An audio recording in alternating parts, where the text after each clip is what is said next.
Bien, chicos, pues vamos a ver si repasamos un poquito el tema del arte califal. El tema se llama Arte Califal, la mezquita de Córdoba. Y el tema consta de un contexto histórico, que no tiene por qué ser tan largo como el que viene aquí, un apartado de características de la arquitectura andalusí. Luego hay un apartado que os podéis saltar si aparece como tema escrito, pero tenéis que tener en cuenta que tenéis que saber las partes de una mezquita, el patio, la sala de oración, la maxura, etcétera. Y la parte gruesa, digamos, del tema es la mezquita de Córdoba. Después yo añadí un apartado sobre Medina Zara. Este apartado he de decir que no es obligatorio, ¿vale? Porque no aparece en el título del tema. Pero no estaría mal si lo añadís al final, ¿vale? Como ejemplo, aunque sea en un parrafito, de otra gran ciudad-palacio que se construyó en época califal. Vale, pues vamos con el contexto histórico. Mira, en el contexto histórico se podría hacer primero mención a una serie de datos, digamos, muy generales sobre el nacimiento de la religión islámica, ¿vale? Mahoma el profeta, ¿vale? Fue un señor que vivió en el siglo VII, que al igual que la figura de Cristo comenzó su predicación dando lugar a una nueva religión denominada el Islam, cuyo libro sagrado es el Corán. Ya en vida de Mahoma comenzó a hacerse una expansión de la nueva doctrina por la península de Arabia, y a su muerte sus sucesores comenzaron a expandir las fronteras de ese imperio islámico. En un principio, la dinastía que ocupaba el trono era la dinastía Omeya, que se llamaba así, ¿de acuerdo? Y la capital del imperio islámico hasta mediados del siglo VIII la capital estaba en Damasco, capital de Siria. A mediados del siglo VIII, esta dinastía de los Omeya va a ser sustituida por la dinastía de los Abbasíes, que van a trasladar la capital desde Damasco hasta Bagdad, en la actual Irak. Vale. Y ahora vamos a lo que nos interesa, que es Al-Ándalus. En el año 711 se va a producir la conquista musulmana de la península ibérica. Como sabéis, las tropas musulmanas entran por el estrecho de Gibraltar en el año 711, conquistan rápidamente casi toda la península, excepto un reducto cristiano que queda en el norte, y denominan al-Ándalus a el territorio peninsular en manos de los musulmanes. Este territorio del Al-Ándalus, a lo largo de sus casi 8 siglos de vida, va a pasar por diferentes etapas políticas. Primero va a ser un emirato, ¿vale? Durante el siglo VIII y IX va a ser un emirato, es decir, va a ser una provincia más de todo el imperio islámico. Después, en el año 929, Abderramán III va a se va a autoproclamar califa de Al-Ándalus, por tanto se separa religiosa y políticamente del resto del imperio y del califa que estaba en Bagdad. Después, en el siglo XI, este califato de Córdoba, que fue una de la etapa de máximo esplendor de Al-Ándalus a todos los niveles, se va a desmembrar en una treintena de reinos de taifas, que son reinos mucho más pequeños, más débiles militarmente, políticamente. Estos reinos de taifas los van a, los van a invadir y unificar los almorávides, que eran un pueblo guerrero proveniente del norte de África. Posteriormente se vuelve de nuevo a romper la unidad de Al-Ándalus en unos segundos reinos de Taifa, que posteriormente, ya en el siglo XII, los almohades unifican de nuevo el imperio almohade, que también es otra tribu guerrera norteafricana.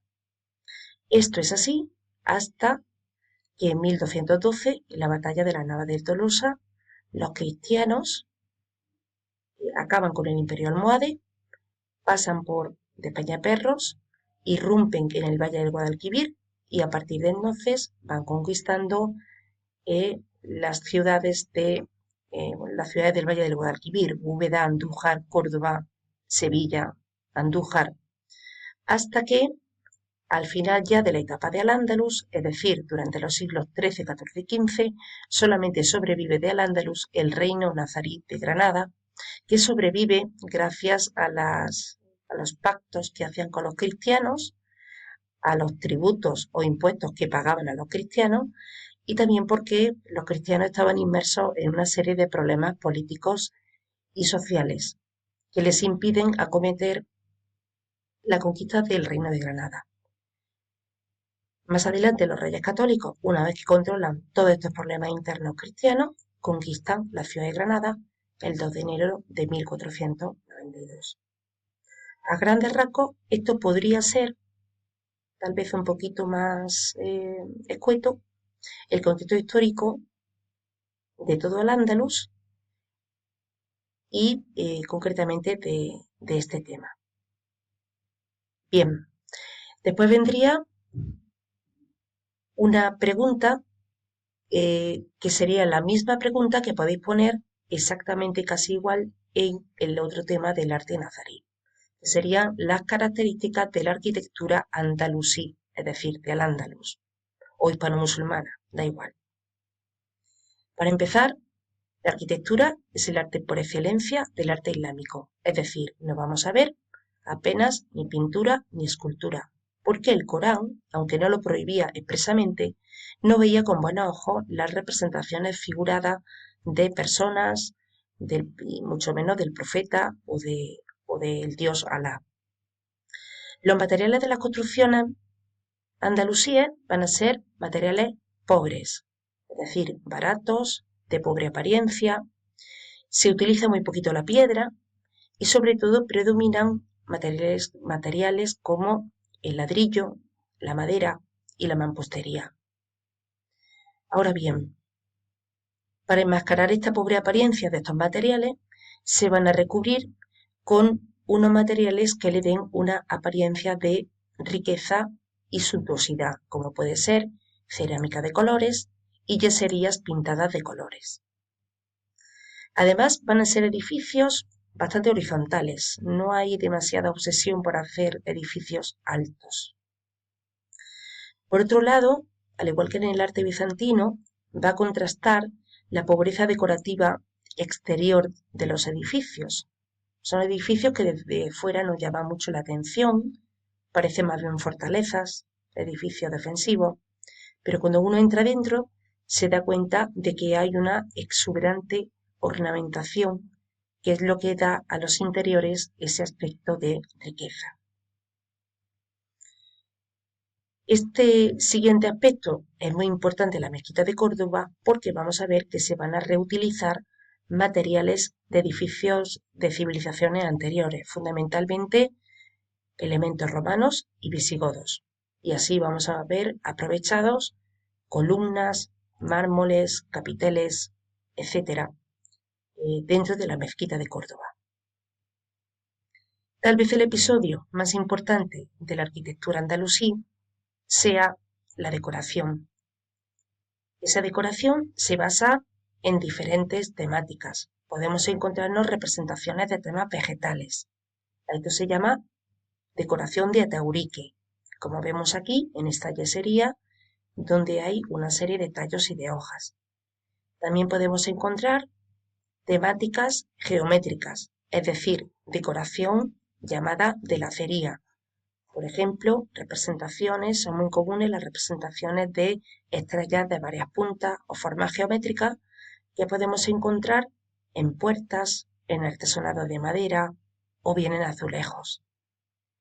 También van a utilizar la propia grafía árabe, ¿vale? La decoración epigráfica, por ejemplo, lo vemos aquí. También aparece la mezquita de Córdoba, donde hay frases que pueden ser versículos del Corán, pueden ser poemas de alabanza al soberano, etc. También vamos a encontrar, aunque esto no lo vamos a ver en la mezquita de Córdoba, una cosa que se llama paños de sebca, y que los encontramos, por ejemplo, aquí, la Giralda. Sería una serie de redes de rombos que son el resultado del cruce entre sí de una serie de arcos que dan en consecuencia esta especie de rombos. Esto se llama paños de Sepka. Como ya he dicho, esto es del periodo almohade, posterior a la mezquita de Córdoba, y por tanto los paños de Sepka no los vamos a encontrar en la mezquita, aunque sí en la Alhambra. Y por último, y esto también aparece mucho en la Alhambra, vamos a encontrar los mocárabes, sobre todo en el periodo nazarí, que van a ser unos cuerpos prismáticos que se ensamblaban entre sí y se ponían o bien en cúpulas o bien en arcos. También se pintaban de colores, de dorado, de azul, y que daban un aspecto y una apariencia muy suntuosa. Toda esta ornamentación, basada en temas vegetales, geométricos, epigráficos, de sepka o de mocárabes, se van a hacer sobre materiales baratos, como pueden ser placas de estuco o de yeso, como es este caso de aquí, o sobre azulejos de cerámica vidriada. También lo podemos encontrar en madera, por ejemplo, en las puertas de madera o en artesonados, en las cubiertas que sean de madera también. También como características generales podemos decir que técnicamente la arquitectura andalusí en general es una arquitectura técnicamente muy simple, no tiene complicación ninguna, no tiene grandes cúpulas ni tiene cosas muy complicadas de hacer. Entre los arcos que nos vamos a encontrar más comunes, nos vamos a seguir encontrando el arco de medio punto, el típico arco que hemos visto en el arte romano y en el Renacimiento, y en la mezquita de Córdoba abunda mucho lo que se llama el arco de herradura, que como veis es como un arco de medio punto, pero un poquito más cerrado por la parte de abajo. También este arco de herradura lo podemos encontrar un poquito más apuntado, ¿vale? Lo que es el arco de herradura califal. Y sobre todo en las zonas como más decoradas vamos a encontrar el arco lobulado, que es este de aquí, o el arco polilobulado. El arco lobulado, como veis, es como si fuese un arco que parece algo así como una especie de trébol o algo así, ¿de acuerdo? En cuanto a las cubiertas, hemos dicho que son cubiertas muy sencillas. Predominan, sobre todo en la mezquita de Córdoba, las cubiertas planas. Por ejemplo, cubiertas que son artesonados de madera, que a su vez están decorados con decoración, por ejemplo, de lacería, con formas geométricas. A veces vamos a tener algunas bóvedas, aunque sin grandes complicaciones, y lo que sí vamos a encontrar dentro de la mezquita de Córdoba son estos dos tipos de cúpulas, o mejor dicho, cupulitas, porque son pequeñas, que son cúpulas llamadas gallonadas. Si os fijáis bien, son cúpulas en las cuales hay una serie de nervios, hay una serie como de tirantes, ¿los veis? Que se entrecruzan, dejando un espacio en medio libre, que es donde va una pequeña cúpula. A eso se llama cúpula califal. Y esta concretamente está sobre el mihrab de la mezquita de Córdoba.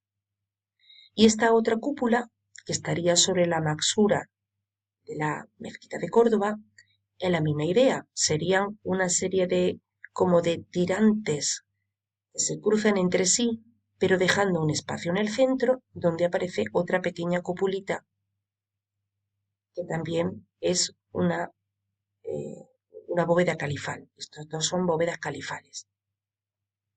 Y en cuanto a los capiteles, ya hemos dicho que en la mezquita de Córdoba se reutilizan muchos capiteles clásicos romanos y visigodos, pero algunos, como los que tenéis aquí, se hacen expresamente para la mezquita, es decir, son capiteles ya califales. Entre los más sobresalientes de la mezquita de Córdoba tenemos estos dos de aquí. Este que se llama capitel de avispero, que como podéis ver es un capitel que parece un capitel clásico, un capitel corintio con unas volutas, como si fuera jónico, ¿vale? Es como un capitel compuesto, pero agujereado como si fuera un avispero.